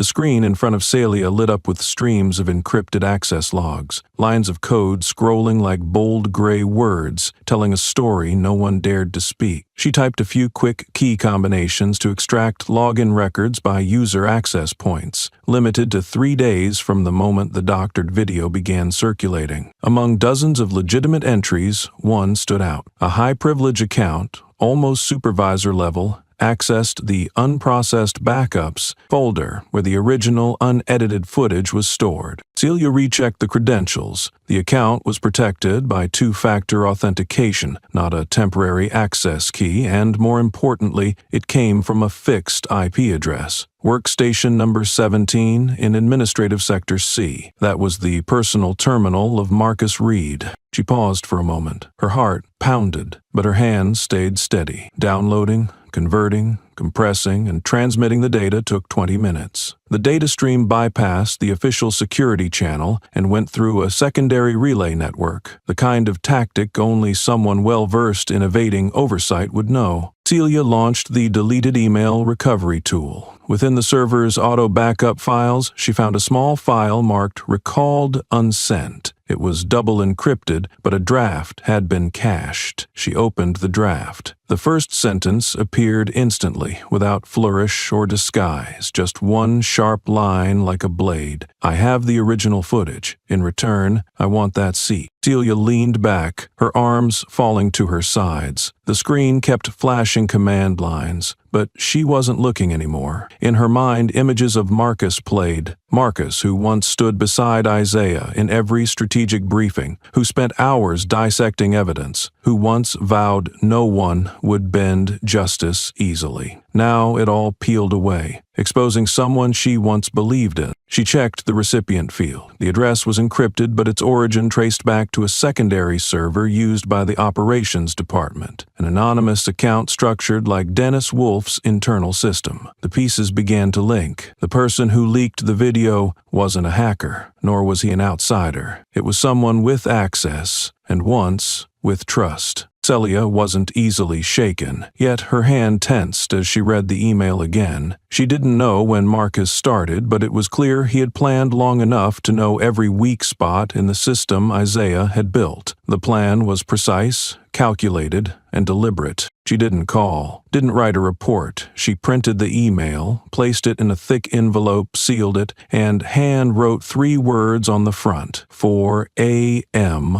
only. Then she walked it to Isaiah's office. The door was closed. He was in a private meeting. No interruptions allowed. Celia waited in the hallway. She didn't lean against the wall or sit down. She stood straight, hands clutching the envelope as if holding an apology she couldn't say aloud. When Isaiah emerged, his eyes found her first. No words were exchanged. She handed him the envelope slowly and walked away without waiting for questions. Before turning the corner, she glanced back. Isaiah hadn't opened it yet, but his eyes followed her, not with suspicion, but a look heavy and cold, as if he'd just realized the one thing he forgot to verify: trust. Isaiah opened the envelope with a swift motion, not with his usual calm. He unfolded the sheet, reading it top to bottom without lifting his head. His eyes didn't blink, his breath stayed even, but the tension in his fingers spread as he held the page. The words were blunt, undeniable. I have the original footage. In return, I want that seat. Signed, Marcus Reed. The paper stayed in his hand for a few more seconds before he set it down. He leaned back in his chair, head tilted slightly, eyes closed. Not out of fatigue. The emotion didn't rise like it had in courtroom confrontations or sharp rebuttals. It was emptier, like something familiar had just been lost without warning. In that quiet, memories returned, uninvited. He saw Marcus in his early years, speaking nervously but passionately at a Howard Law School symposium about the dual responsibility of black law enforcers. Isaiah had sat in the front row, listening intently. When the event ended, he walked straight up and said, "You've got a lot to learn, but what matters, you already have." From that day on, Marcus became the first student Isaiah personally brought into the federal special internship program. He trained him on prosecution procedures, taught him how to write airtight indictments, and, most importantly, How to Stay Grounded Amid Temptation and Silent Offers of Power. The early internal cases Marcus worked on with him were always high risk, where the slightest misstep could be turned into political leverage. Isaiah once believed that if he ever fell, Marcus would be the one to carry the flame. Now he wondered if he needed someone like that so badly he blinded himself to the signs. Had he seen in Marcus a legacy figure? A symbol to reassure himself that justice would continue, and in doing so had he ignored the shifts? Betrayal never comes all at once. It always starts in silence, and he hadn't asked when he should have. Isaiah didn't feel anger. That had surfaced when Wolf lied to his face. He'd felt heat when Kessler spat insults, but not now. What came instead was clarity. The system he once believed could be upheld by trust alone required more. It needed vigilance, even toward those he trusted most. He opened his computer, typed a few commands, and sent an email in silence. A single line filled the message field. Keep the original. I'll request an expanded hearing. Everything goes on the table. No thanks, no instructions. Isaiah stared at the screen for a few more seconds, then stood and stepped away from the desk. The door stayed slightly open. Light from the hallway stretched across the room, casting a sharp line across the desk. The document he had just read lay at an angle, its shadow cutting across the surface. Evidence and betrayal, side by side on the desk of a man who once believed trust was the strongest foundation. Now he knew it could also be the most fatal flaw. Isaiah walked on, his back no longer straight, but his steps did not falter, because if he hesitated now, he knew he wouldn't be able to face anyone again. Inside the closed chamber, the atmosphere was heavier than in any previous hearing. The council members sat upright, their faces stiffened by the newly delivered documents that had arrived that morning. Wolf was absent, represented only by legal counsel, who remained silent and offered no greetings or commentary. Under the soft white ceiling lights, Isaiah rose, holding a set of papers marked with security barcodes. He didn't glance at anyone, nor did he need a lengthy introduction. I request permission to disclose an internal message, verified by digital signature, he said, voice even and unwavering. An email appeared on the main screen. The sender was Dennis Wolf. The message was an order to process Marcus's case in a way that would de-emphasize its severity with a note, keep internal, avoid media fallout. The room froze. Some council members followed each line with narrowed eyes. Others glanced at Isaiah. Wolf's representative remained still, expressionless. "We'll handle this internally," one council member spoke up, clearly aiming to close the matter quickly. "No need to escalate."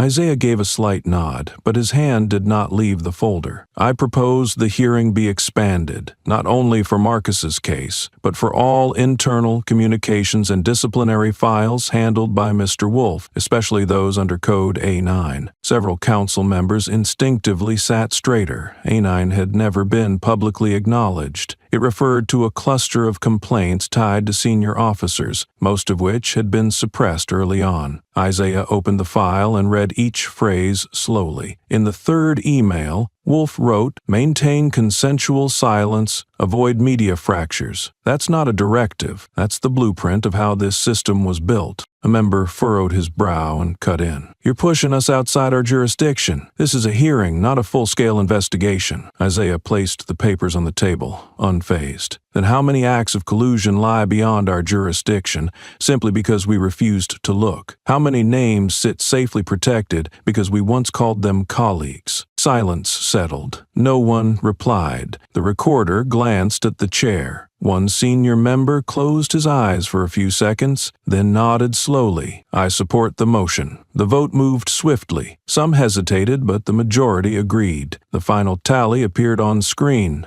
Motion to expand, approved, passed by a narrow margin. Isaiah showed no satisfaction. He simply exhaled, returning to his seat. His eyes fixed on the screen where the title, Wolf Email Archive, opened per council request, was prepared to reveal its contents. one segment at a time. There was no turning back. The door now open wasn't just letting light in, it was also dragging out the shadows that had long been locked away. And Isaiah knew what had just occurred was no victory. It was a summons for everything the system had buried. A long silence followed the technician's keystroke. On the large screen, the emails began to appear, highlighted and time-stamped. The display was meticulous, each entry reviewed by a panel of independent analysts. Amid seemingly routine administrative phrases stood Wolf's statement: handle internally to preserve the prosecution office's reputation. Avoid media misinterpretation. The atmosphere thickened. Few took notes with lowered heads, others whispered among themselves. The next screen showed a reply from one of Wolf's former aides, confirming deletion of files related to the Kessler case from the previous year. The timestamp indicated the issue had been raised, then vanished from audit records. Isaiah stepped forward and gently placed a worn notebook on the podium. He opened to a handwritten memo, faded ink, old paper, but the signatures still legible. It belonged to Wolf's former assistant, documenting an off-record meeting where Wolf instructed the creation of a parallel processing channel to bypass interagency audits. Below that note was a list of complaints that had been cleared using this method. Isaiah didn't read them aloud. He simply held the page up for the entire council to see. "This is what we call procedure," he said slowly, "a series of actions enabled by prolonged, unspoken consensus." Across the room, Marcus tugged at his collar, eyes darting toward the rear exit. His hand trembled on his knee. On the council bench, a few leaned in to whisper, as if trying to distance themselves from the words now blazing across the screen.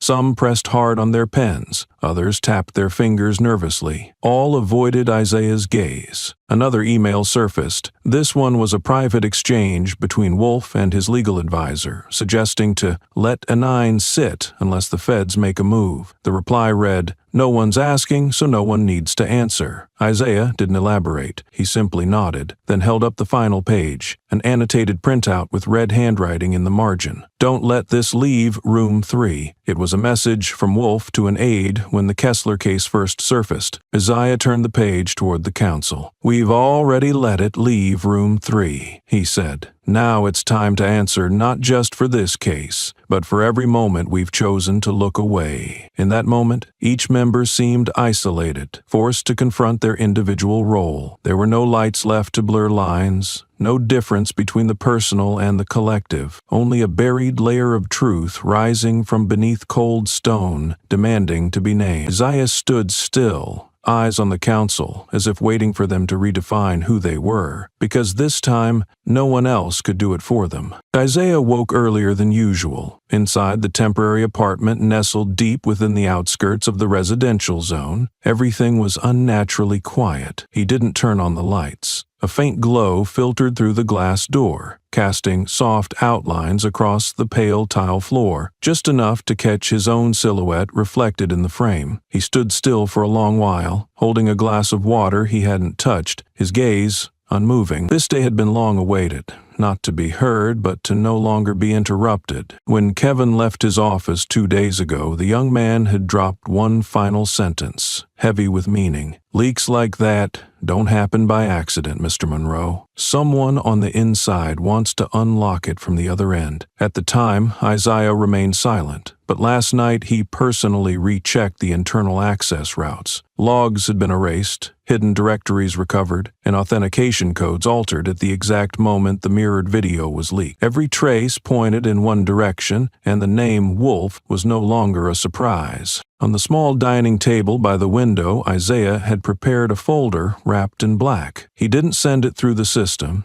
didn't ask a subordinate to print it. He handled it himself, page by page. Inside were copies of Marcus's email threads, records of altered case files, manually restored access logs, and even anonymous letters that had once been dismissed for lacking credibility. Now they carried more weight than any official report. The phone lay face down on the table, untouched since last night. Isaiah picked it up, scrolled through his contacts, and stopped at a familiar name, Elias Warren. He called without drafting words in advance. No need for an appointment, no political calculation. The conversation was no longer a courtesy. Elias answered quickly, tension in his voice. Isaiah spoke directly. "I don't need your protection today." Silence lingered on the other end. When Elias finally responded, his tone had softened. "I just want things to go smoothly, Isaiah." Isaiah chuckled, not mockingly, but because the remark sounded exactly like the system itself, keeping things quiet enough for people to grow accustomed to the background noise. "The problem is it's never been smooth. We've just gotten used to noise-canceling headphones." Elias asked, "What are you planning to do?" Isaiah answered without hesitation, "I'm planning to speak. Just don't cut me off this time." For the first time in years,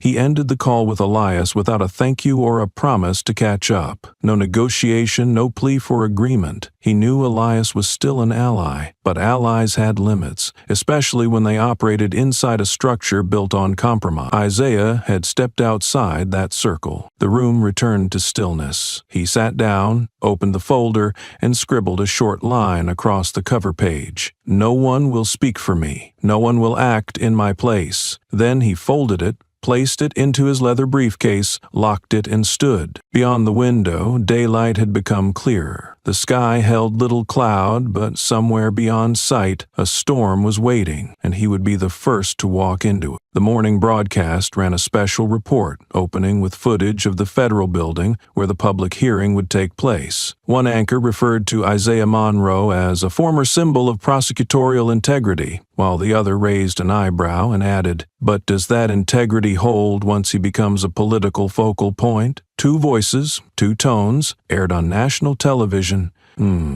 Isaiah sat in the room, the volume low enough that outside sounds overpowered the anchor's words, but his eyes didn't leave the screen. He wasn't looking to argue. He wanted to know what label the world had assigned him. What he saw was a society choosing sides. Messages popped up quietly on his phone. A former colleague texted, "Hope you stay strong." Another, once on the Economic Crimes Unit, sent a shoulder pat emoji. No one asked what he needed. No one said they'd be there. The distance had a familiar shape. Polite detachment. Not fear, not hostility, but enough for him to recognize the silent space everyone kept from an unexploded charge. In another room of the same building, Mayor Elias Warren sat across from Police Chief Beckett. The coffee had gone cold, ceiling lights casting a sterile glow. Elias placed his cup on the table and asked directly, "If he reveals everything, how long can we hold on?" Beckett looked at him. No need to search his memory. "I'll hold. You? That depends on how you react today." The reply wasn't a threat or a blame. It was the plain truth, undeniable and inescapable. Warren leaned back, eyes closed for a moment. He had believed he and Isaiah were on the same side, but now it seemed no one truly knew which sides still stood. Isaiah stepped out of the car beside the building. The black case stayed firm in his grip, his stride steady, neither hurried nor hesitant. From the front steps through the corridor to the hearing chamber, he walked alone. No attorney, no advisor, no one waiting at the door. Those who once urged him to give it another week had vanished, not because they withdrew, but because he had exited the framework they had once shared. Along the hallway, a few security staff nodded. Some avoided his gaze, others watched intently, as if expecting a moment to unfold right before them. Isaiah didn't pay attention. He had trained himself to ignore body language when the truth in his hands was not for negotiation. The hearing room doors were already open. As he entered, the lighting didn't shift, but it felt as if everyone inside paused their breath. He walked straight to the witness table, placed the case down, and lifted his head. The first person he saw was Marcus. The man who once called him a professional father figure now wore a face colder than marble, their eyes locked. No flinch, no movement. Marcus sat with the posture of someone who knew what was coming and was ready to risk everything for it. Elias Warren sat near the back of the gallery, his tie slightly off-center, hands clenched together in his lap, his gaze fixed on the wooden table in front of him. He didn't look at Isaiah. The posture resembled someone preparing to hear an indictment. Only this time, the accused was the very thing he once chose to stand behind. The storm hadn't arrived, but no one in that room remained composed. Isaiah took his seat, opened the case, and laid his hand over the folder. The first words he was about to speak wouldn't carry anger. They would carry a choice: to stay silent or to let it all break open as it always should have. The name Marcus Reed was called, and though no murmurs followed in the hearing room, the atmosphere shifted noticeably. He rose from the right row of seats, adjusting his tie as if stepping up for an award, not a defense. His face showed no trace of worry. He walked slowly, steadily, each step striking the wooden floor like someone unshaken by consequence. The chairperson signaled the start of the hearing on data leaks and tampering with official records. A large display lit up, showing a system access chart and login records traced from a personal device outside the secured network. Celia Grant stepped forward, her voice calm and firm. The data shows that Mr. Marcus Reed accessed the directory cluster linked to the Kessler case file system. The access occurred after business hours from a fixed IP address located in a residential zone not registered for office use. The date of access matches the initial spread of the edited video. A council member leaned toward the microphone. "Do you have an explanation for accessing the system from an external network?" Marcus responded almost instantly, his voice clear, with a slight emphasis more fitting of a lecture than a defense. "I noticed signs of manipulation within the internal system. I couldn't trust what I was seeing on the official network, so I checked it myself from a personal device." No one interrupted him. The next question came from an inspector representative. "Why didn't you report it? You had the authority to file a request for system review rather than downloading confidential data on your own." Marcus tilted his head slightly. "Because when I requested an investigation into case A431, I was removed from the team. I learned that this system doesn't welcome people who ask the wrong questions. This time, I couldn't wait." The room remained calm, but in the center row a few eyes began turning toward Isaiah. He didn't move, hand resting lightly on the table, gaze fixed on the podium without blinking. Another member asked directly, "Regarding the video that circulated, were you the one who released it?" Marcus lifted his chin. "I sent it to people with responsibility, journalists, attorneys, and independent monitors. As for the editing, I don't know who did it, and if someone did, they didn't ask me. I didn't stop them, because I believed the time had come." On the right side, one commissioner whispered something to a colleague. From the back, the sound of a hand tightening around a chair echoed faintly, source unclear. Marcus stood firm, eyes not searching for approval, nor showing signs of defense. At that moment, he turned to Isaiah. His gaze wasn't sharp nor cold. It was solid like steel, as if the two of them had arrived at the end of a road they once traveled together. Marcus spoke slowly, each word landing like a pin striking the floor. "If you want to call it betrayal, that's your choice. I call it stopping the pretense." Isaiah didn't flinch. He didn't shift his eyes, raise his brows, or tilt his head. He sat there, as if he had heard that sentence once before in a weary dream from long ago. No one interrupted, and it was that silence that made everyone present understand the depth of what was unfolding. Trust, once named aloud in public, was no longer a private matter. It became a living testimony to the decay of a system once built on ideals. Isaiah stood, his movement steady and intentional, not toward the microphone but directly to the questioning podium in the center. The chairperson gave a nod, but no one else spoke. He held no notes, cast no glances. When he stopped, the space between him and Marcus was narrow, no need for amplification to be heard. His voice wasn't loud, but each word was clear and deep, as if brushing layers of dust from the air. "You once told me you joined this field to change how the voiceless were treated." Isaiah raised his head to meet Marcus's eyes, not with blame, but as if recalling something once beautiful. "I believed you. Believed enough to think that if I stepped away, you would be the one to finish what I hadn't." Marcus put his hand. Marcus stayed silent. His face was unchanged, but the earlier pride had faded. Isaiah stepped closer, voice slowing. "I gave you access without a second check. I defended you when others questioned your background. I spoke for you when they called you an opportunist. I didn't doubt you, even when the evidence began pointing your way." The quiet held a few beats before Marcus responded. He didn't look up, nor did he try to avoid the moment. "That's the problem. You trusted too much. Trusted a system never meant to hear people like us." His voice was level, yet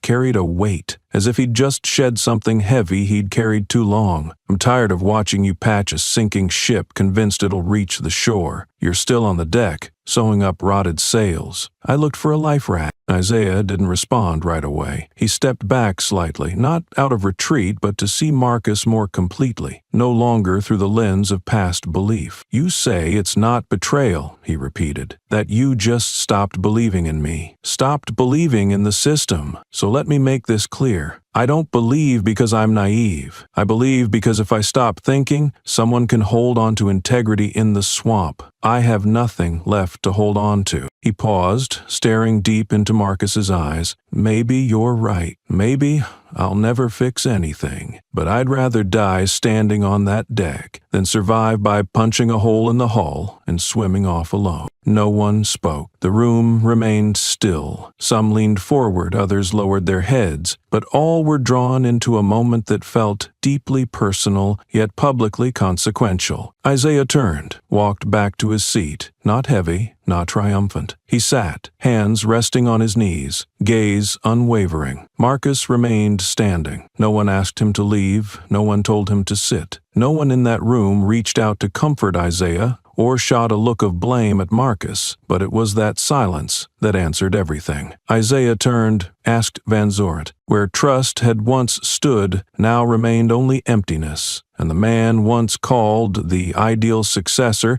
now faced a distance he could never cross again. Betrayal doesn't always arrive through actions. It can come in the moment someone turns away, exactly when they should have stood still. Isaiah stood up, his posture neither performative nor rigid, but every step he took carried weight that echoed on the wooden floor. When he stopped in front of the hearing desk, something shifted in the room, not from the man he was facing, but from the eyes now fully fixed on him, as if everyone sensed something long concealed was about to surface. "I used to think," he began in an even voice, "that withholding what isn't strong enough was a form of caution. But today I understand. Withholding, sometimes, is the same as enabling." He placed a thick folder on the table, its black cover marked with color-coded tabs, each section neatly arranged, as if he had prepared for this moment long before the first signs of trouble appeared. He opened to the first page, projecting a list of internal complaints filed with the inspector's office concerning Officer Wolf and his subordinates. On the large screen behind him, names appeared one by one, along with case numbers, dates of filing, and dates of closure. The final column stood out. Insufficient basis. Each case had been closed within 10 days of being opened, a processing speed so fast it raised doubts even among those familiar with procedural norms. Isaiah pointed at the screen, his hand steady. Each of these cases passed through Wolf's hands. None were brought to a formal hearing. He then presented a sequence of personnel transfers, documents labeled as voluntary resignation or administrative reassignment. Isaiah unfolded several examples revealing how officers under investigation were quietly moved to other units during review periods, only to return with promotions months later, their records untouched. "This is how the system preserves itself," he said, "not by fixing what's broken, but by erasing the noise." The screen changed again. Now it showed comparisons between the original investigation reports and their approved versions. Isaiah had marked red boxes around the altered sections, especially the investigators' comments. Descriptions of scenes and recommendations had been cut,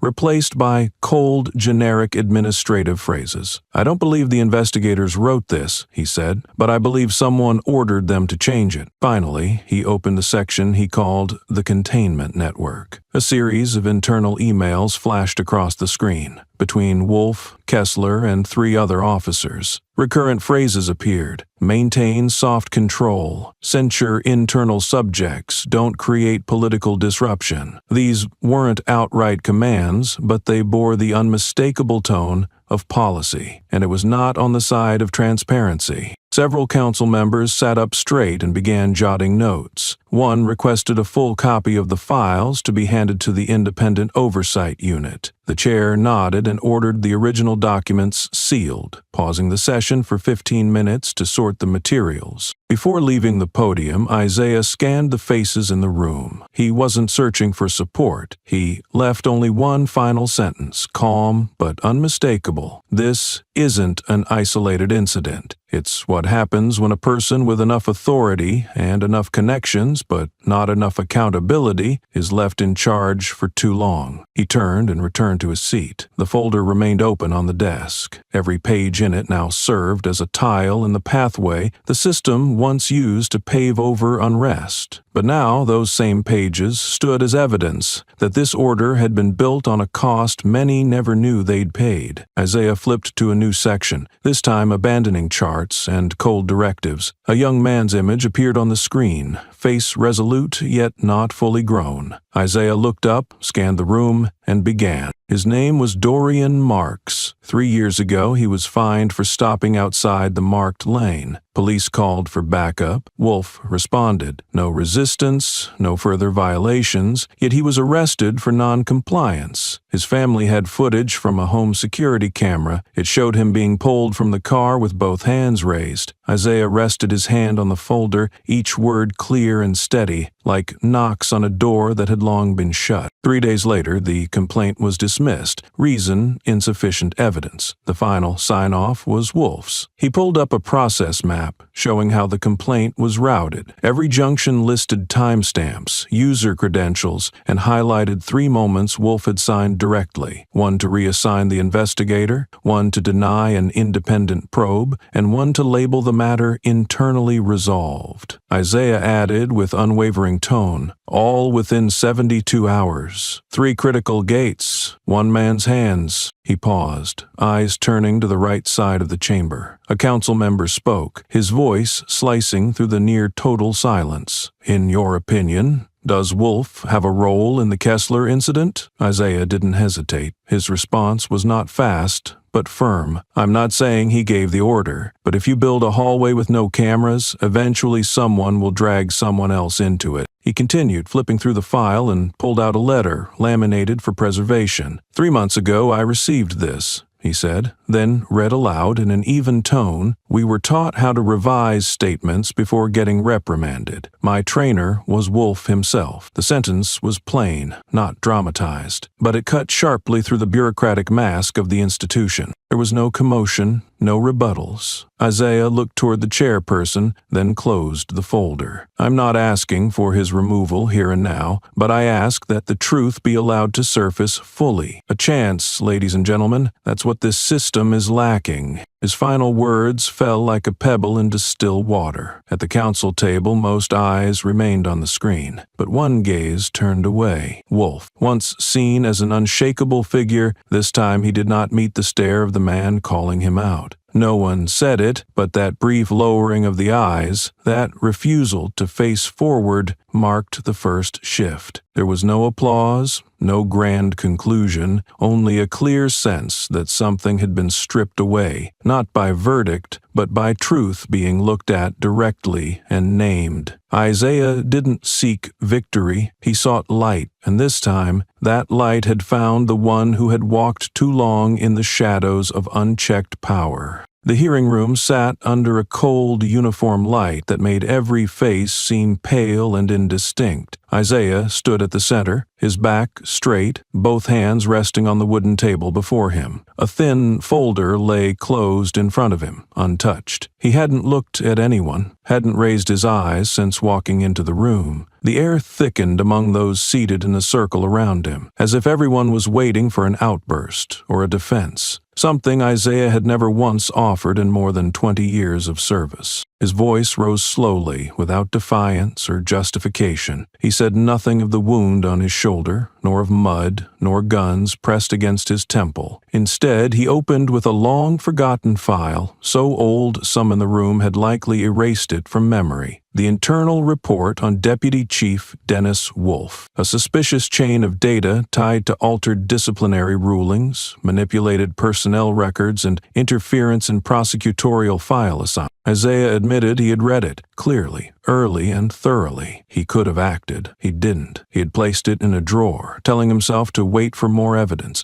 to avoid igniting more scandal in a system already shaken by political leaks. He convinced himself that silence would help stabilize the institution, stop it from crumbling further. He lowered his head, as if staring back at his own reflection from 2 years ago, the man who shelved a case out of fear for a domino effect. Not out of cowardice, he clarified, but out of hope. The hope that time would unveil the truth on its own. But time didn't. Time only made silence familiar. I placed that file in this drawer, he said, tapping the table lightly, each tap steady. And I told myself I would return to it when the evidence was solid. But the longer I waited, the further it drifted. And by the time I opened that drawer, someone like Kessler had found his place in the system, walking with confidence as if born to wear the badge. The council member shifted in their chair on the right side of the room, but Isaiah still didn't look that way. His words continued, short but sharp. Wolfe didn't need to hide. He knew no one wanted disruption, and Marcus, the assistant I once trusted, he saw my silence and learned from it. Not how to be silent, how to use it. A soft cough rose from the back row. Isaiah finally looked up, sweeping the room with his gaze. His eyes didn't carry their usual weariness, but held a quiet weight, the kind that exposed without accusation. I used to think silence was the price of peace, he said, voice rasping. But it's not. It's the seed of violence, dressed up as civility.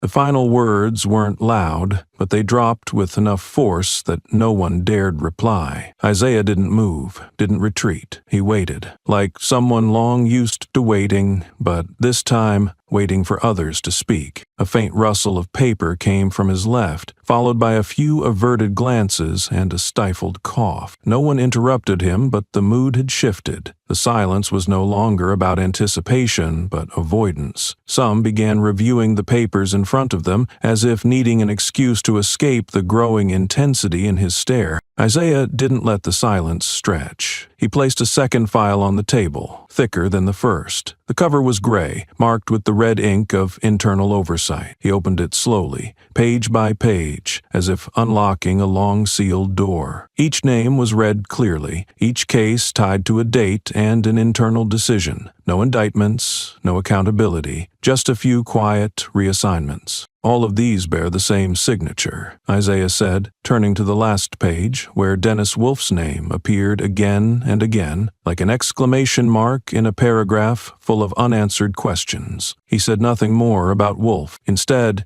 his gaze swept across the council. Eyes met his and quickly turned away. One hand clenched, another leaned back, as if trying to retreat from the truth closing in. There were moments you knew, Isaiah said, his voice low but cutting. You saw the reports, you read the files, you heard the complaints, and you chose not to act. That wasn't ignorance. That was a choice. No one contested it. A hand on the table trembled slightly. Isaiah remained still. He mentioned Marcus again, not by full name, but for a moment. Was once the one I trusted most. I taught him to ask hard questions, but he didn't learn from my lectures. He learned from my behavior. When good people stay silent, the ambitious learn how to use that silence, and then we're surprised when they betray us. Someone closed their eyes, perhaps to block out the image of Marcus standing confidently in the last hearing, fielding questions without hesitation. Isaiah didn't offer him further reproach. He didn't need to. Marcus had become the clearest symbol of a system, fed by nods and polite withdrawal. A council member, seated mid-row, cleared his throat. Perhaps part of it is just the nature of the system, he said softly, as if attempting to dilute Isaiah's words. Isaiah interrupted for the first time. No nature of any system justifies justice when its people are trained to bow their heads. He didn't raise his voice, but the sentence cut through ranks and titles alike. No one spoke again. Isaiah closed the file, his hand resting on the cover as if guarding evidence. He didn't ask for forgiveness or seek consensus. His eyes were fixed on the center of the room. "If I stay silent," he said firmly, "then that night wouldn't have ended on a roadside. It would continue with someone else, maybe even one of you." He stepped back once as if to mark the end of all he had to say, and for the first time in that room, silence no longer belonged to him. The room echoed with the steady hum of ceiling fans, a rhythm of unspoken anticipation. The rows of cushioned chairs arranged in a semicircle were filled by council members, each with a printed chart, a few highlighted notes, and sealed envelopes containing their votes. No further questions were asked. The story had already been told, in words, in evidence, in glances. What remained was the final vote, something that required no more arguments. In a shadowed corner of the chamber, Kessler sat with his head bowed. His police jacket had been removed upon entry, his wrist lightly cuffed to the side of his chair, hair disheveled, face nearly colorless. He at once hissed threats through clenched teeth, roared names of those he had subdued, and declared that he was the law. Now, no one called his name. No one looked his way. A supervising officer stood nearby, watchful but no longer tense, because the man in front of him had collapsed into a state of paralysis. Kessler sat like a leftover piece of evidence from a trial that had already reached its verdict. In the front row, Marcus Reed looked meticulously composed, almost unbearably so. His suit was perfectly pressed, his hair slicked with precision, his collar sharp without a crease, but his pale skin betrayed his nerves. His fingers continuously scraped the inside of his palm as if searching for a grip on something invisible to hold his unraveling together. Once respected in these chambers, his name was now absent from the speaking schedule. No one sought his input. Those who once stood beside him in legal hallways now passed by with a chill in their eyes. To the right of the semicircle, Dennis Wolfe leaned back in his chair, arms crossed. No one could guess what he was thinking, but the cords in his neck were taut, his jaw clenched in slow pulses. His expression had always commanded caution, cold and unreadable for years, but today his eyes weren't on Isaiah. They seemed to be counting backward through time, gathering every order he had given, every midnight email, and every name he once believed would stay loyal. Loose links had become nooses. The final council discussion was brief. There was no debate, only exchanges of silent nods. The secretary distributed ballots according to a predetermined code. Each member approached the voting table and dropped in a decision long since made, not swayed by persuasion, but by truths that had stared them in the face. There were no gray areas left to hide behind. Isaiah sat quietly on the outer edge. He didn't interrupt, didn't offer closing remarks. His emotions weren't clear, not joy, not sorrow, but something still, as if observing a political body laid open with its arteries exposed. Each vote was a heartbeat, and he, once a federal prosecutor, now neither commanded nor defended. As the secretary carried the result sheet toward the chair, everyone straightened in their seats. The lights dimmed slowly, shifting from white to a pale gold that sharpened every contour in silence. Outside the tall windows, evening shadows lengthened. Final session was about to close. Perhaps a few eras would, too. As the last paper rustled shut, the head of the council spoke. The voice wasn't loud or slow, but steady, each word brushing the room like a touch to the skin. No one moved. There were no cameras, no reporters, only a chamber thick with held breath. The first name was Logan Kessler. The tone did not shift. It was simply a task being completed. Badge revoked. Permanent disqualification from any law enforcement duties nationwide. No reaction followed. Kessler's shoulders twitched, then his head slumped onto the table. His eyes closed. His posture crumbled forward like a rotted beam whose final pin had been pulled. He did not resist. The rage he once roared in that field now dissolved into silence. The supervising officer stepped forward, placing a hand on his shoulder without a word. The second name was Marcus Reed. The voice remained steady, but the entire room fell breathless. Indefinite suspension. Legal accountability is not to be pursued regarding interference with evidence. Awaiting indictment from the federal prosecutor's office. Marcus clenched his hands tightly. A faint choking sound came from his throat, caught between anger and despair. He didn't speak. His face drained, his back stiffened, and his eyes dropped to the floor, then drifted toward the space between chairs like a stranger trying to remember his way home. Once a master of the power circle, now he sat in the void no one dared to mention. The final name called was Dennis Wolfe. Immediate suspension. Full case file referred to the Federal Inspection Board. The words were just as measured, but this time with a firmer close. Wolfe didn't move. He remained in the same pose, no flinch, no scowl, but his lips quivered slightly. Inside his mind, networks decades old were unraveling, strand by strand. He understood this wasn't an internal audit anymore. It was the beginning of a full-scale reckoning, where past ranks held no weight. The room sank into an unwanted silence. There was no applause, no congratulations, no one smiled, only the feeling of something heavy pressing into everyone's chest, a form of justice not loud or celebratory, but heavy enough to weigh down the wooden chairs. Isaiah slowly rose. He didn't speak, he didn't bow or straighten in pride. He simply walked toward the counsel table, removed his badge from his chest, and placed it down. The gesture was neither rushed nor sluggish, but final, like ending a chapter longer than the title it bore. He nodded to each person in the room, not with submission but with equality, then turned and walked away. No one stopped him. No one tried to hold him back. There was no need. The chamber doors eased shut behind him. Outside, the last light of day spread across the ground like a thin cloth. The sky was neither brilliant nor bleak, just clear enough to reveal everything. A light that remained silent, not biased, not hidden, and no longer willing to let anyone escape its gaze. Morning light slanted through the half-open window,